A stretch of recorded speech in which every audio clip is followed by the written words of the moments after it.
தீபாவளினா பளிச்சுன்னு ஞாபகத்துக்கு வர்றது பட்டு, பட்டாசு, பலகாரம். பலகாரம்னா ஞாபகத்துக்கு வர்றது மந்த்ரா கடலை எண்ணெய். அபார ருசி, ஆரோக்கியமான உடல் நலம். தீபாவளி அன்னைக்கு மட்டும் இல்ல, என்னைக்குமே கிச்சன்ல இருக்க வேண்டியது மந்த்ரா கடலை எண்ணெய் தான்.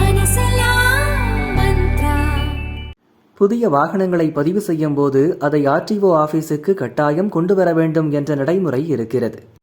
தமிழகத்தில் தினமும் டூ வீலர்கள், கார்கள், கனரக வாகனங்கள் உட்பட 8000 வாகனங்கள் ஆர்டிஓவில் புதிதாக பதிவு செய்யப்படுகின்றன. இதில் சொந்த பயன்பாட்டிற்கான வாகனங்கள் மட்டுமே 3000 முதல் 4000 வரை. அந்த வாகனத்தின் ஓனரோ அல்லது விற்பனை பிரதிநிதியோ ஆர்டிஓ ஆபீஸ் செல்ல வேண்டிய கட்டாயம் உள்ளது. மோட்டார் வாகன புதிய சட்ட திருத்தத்தின்படி சொந்த பயன்பாடு வாகன பதிவின் போது ஆர்டிஓ ஆபீஸ் கொண்டு வர தேவையில்லை என தெரிவிக்கப்பட்டுள்ளது.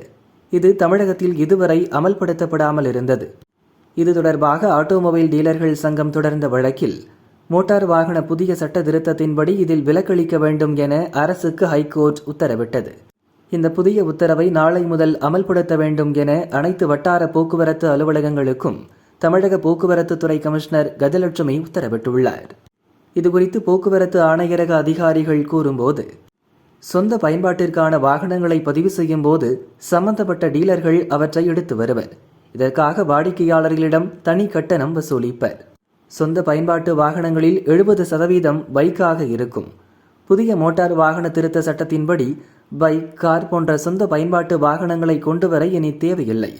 வணிக பயன்பாட்டிற்கான வாகன பதிவின் போது கட்டாயம் அந்த வாகனங்களை ஓட்டி வர வேண்டும் என்றனர்.